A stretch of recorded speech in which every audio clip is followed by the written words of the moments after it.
तीरथ विवेक संपन्न मुद मंगलमय संत समाज।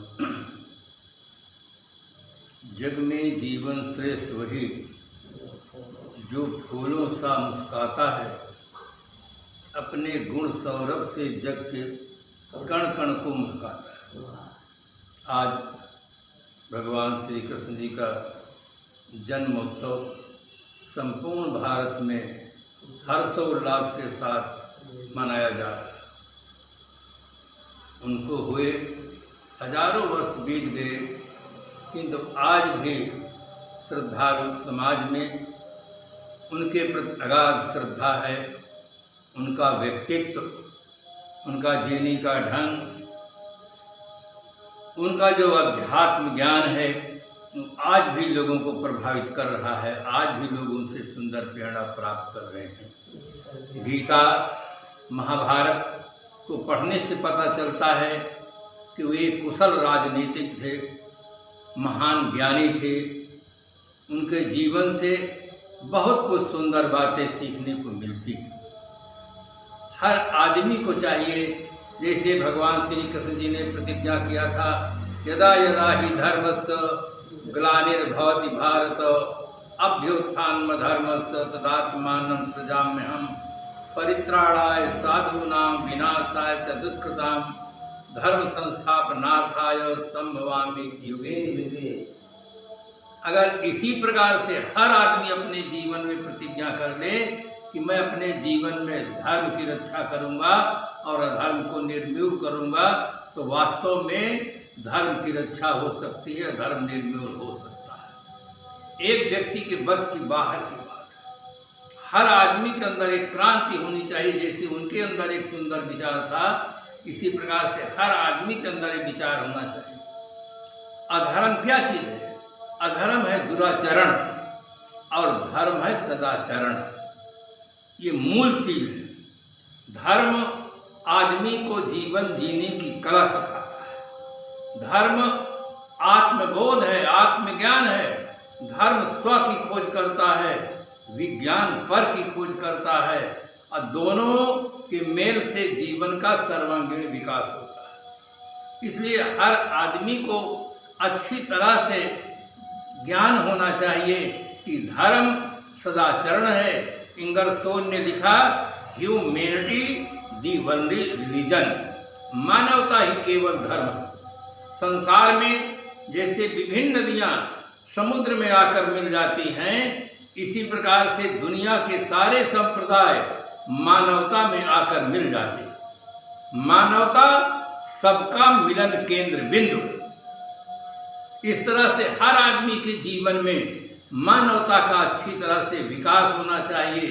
किंतु आज की स्थिति में थोड़ा सा इससे कुछ भिन्न देखा जाता है। इसलिए दुखी होकर के किसी ने कहा, आदमी की शक्ति से अब डर रहा है आदमी, आदमी को लूट कर घर भर रहा है आदमी, आदमी ही मारता है मर रहा है आदमी, समझ कुछ आता नहीं क्या कर रहा है आदमी, आदमी से कपट लीला कर रहा है आदमी, कब भ्रमों की लहरियों से तर रहा है आदमी, आदमी से आदमी की डोर युग युग से बंधी, आज लेकिन आदमी से डर रहा है आदमी। आज पूरे विश्व में आदमी को आदमी से भय हो गया।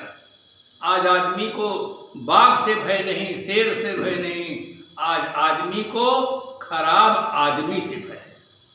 अच्छे आदमी से किसी को किसी प्रकार का कोई भय नहीं होता है। खराब आदमी से ही भय होता है। हर आदमी को सबसे पहले अच्छा आदमी बनने का प्रयास करना चाहिए कि हम मानव अपने भाग का स्वयं विधाता है। जैसा चाहे वैसे अपने जीवन का सृजन कर सकता है। ये हर आदमी के अंदर बोध होना चाहिए कि हम अपने भाग के स्वयं निर्माता हैं। हम अपने जीवन का सही ढंग से निर्माण कर सकते हैं। आपन तेज संभालो अपनी शक्ति को पहचानो। आज आदमी चीजों का विकास तो बहुत अच्छा किया है, किंतु जो विकास करने वाला है उसी को लोग नहीं जानते वो क्या चीज है। आज दीपक तले अंधेरा हो गया है। आदमी दृश्यमान चीजों को तो खूब अच्छी तरह से जानता है, किंतु जो जानने वाला है, देखने वाला है, मानने वाला है, वो कौन है? उधर उसकी दृष्टि नहीं जा रही है। उधर दृष्टि की ओर प्रेरणा देने वाले विरत विवेक संपन्न संत और सद्गुरु होते हैं। इसलिए हर आदमी को संतों का आधार लेकर, सद्गुरु का आधार लेकर सबसे पहले व्यक्ति को स्वसत्ता का बोध होना चाहिए। किसी भी और सत्ताओं पर संदेह हो सकता है, किंतु स्वसत्ता पर कभी भी किसी को संदेह नहीं हो सकता है। निसंदेह सत्ता अगर कोई है तो स्वसत्ता है। उसी को हम अपनी भाषा में आत्मसत्ता कहते हैं, चेतन सत्ता कहते हैं, जीव सत्ता कहते हैं। वो निसंदेह सत्ता है। और सर्वोपरि सत्ता, वो सत्ता जब तक शरीर में है तब तक आदमी सब काम करता है। कृषि, व्यापार, सर्विस, राजनीति, धर्मनीति सब कर रहा है, कमा रहा है, खा रहा है, जाग रहा है, सो रहा है। अगर वो सत्ता हट जाती है सब एक बार ही सब बंद हो जाता है। सर्वोपरि सत्ता चेतन सत्ता है, आत्म सत्ता है। उसी को अपनी भक्त लोग उसको भगवान कहते हैं, ज्ञानी उसको आत्मा कहते हैं। तो इस प्रकार से वो सत्ता एक है। जो शरीर के अंदर विद्यमान सत्ता है वही सर्वोपरि सत्ता है। आज मानव को चाहिए उस सत्ता का बोध प्राप्त करे। महापुरुषों के जीवन से हमें सुंदर प्रेरणा मिलती है कि जीवन क्षणिक होता है, जीवन एक दिन बीत जाता है। इसीलिए एक शायर ने कहा, ओ चाल चल कि उम्र खुशी से कटे तेरी, ओ काम कर कि याद तुझे सब किया करे। आज उन महापुरुषों को लोग याद करते हैं जिनका जीवन पवित्र था, जिनका जीवन अच्छा था। आज श्रद्धालु समाज उनको अपना श्रद्धा सुमन समर्पित करता है। इसलिए हर आदमी को सबसे पहले एक अच्छा आदमी बनने का प्रयास करना चाहिए, अच्छा जीवन जीने का प्रयास करना चाहिए। अगर तुम ठान लो तारे गगन के तोड़ सकते हो, अगर तुम ठान लो तूफान का पथ मोड़ सकते हो, अगर तुम ठान लो तो विश्व के इतिहास में अपने सुयश का एक नव अध्याय भी तुम जोड़ सकते हो। आदमी के अंदर बहुत बड़ा पावर है। उस पावर को जगाने के लिए कोई सद्गुरु चाहिए, कोई संत चाहिए। अगर वो पावर मिल जाता है तो आदमी महान बन जाता है। और आदमी से बढ़कर दुनिया में कोई सत्ता नहीं है, कोई चीज नहीं है। वेद व्यास जी ने लिखा, गुह्यम ब्रह्म तजिदम ब्रवीम नहीं मानुषात् श्रेष्ठतरम किंचित।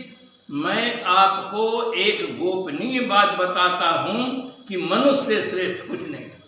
अवतार कहलाने वाले, तीर्थंकर कहलाने वाले, पैगंबर कहलाने वाले, देवदूत कहलाने वाले सब मानव ही थे।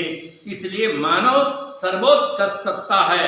हर आदमी को चाहिए कि अपनी सत्ता को प्राप्त करके, बोध प्राप्त करके, अच्छी तरह से समझ प्राप्त करके अपने जीवन को महान बनाएं। आज महापुरुषों की जन्माष्टमी से हमें ये प्रेरणा ले कि हम भी अपने जीवन को अच्छा बनाएंगे और अपना अच्छा जीवन जिएंगे, जिससे हमारा जीवन सार्थक हो, हमारे राष्ट्र की समस्याओं का स्वच्छ समाधान मिले और राष्ट्र में रहने वाले नर नारियों को एक स्वस्थ वातावरण मिले। इसलिए हर आदमी के अंदर ये जागृति आनी चाहिए। सुधरे व्यक्ति समाज व्यक्ति से उसका असर राष्ट्र पर हो।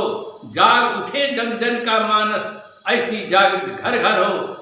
आज एक ऐसी वैचारिक क्रांति की आवश्यकता है जिससे हर आदमी अपने जीवन में आगे बढ़े और सुखी रहे। इन्हीं शुभकामनाओं के साथ अपनी वाणी को विराम दें।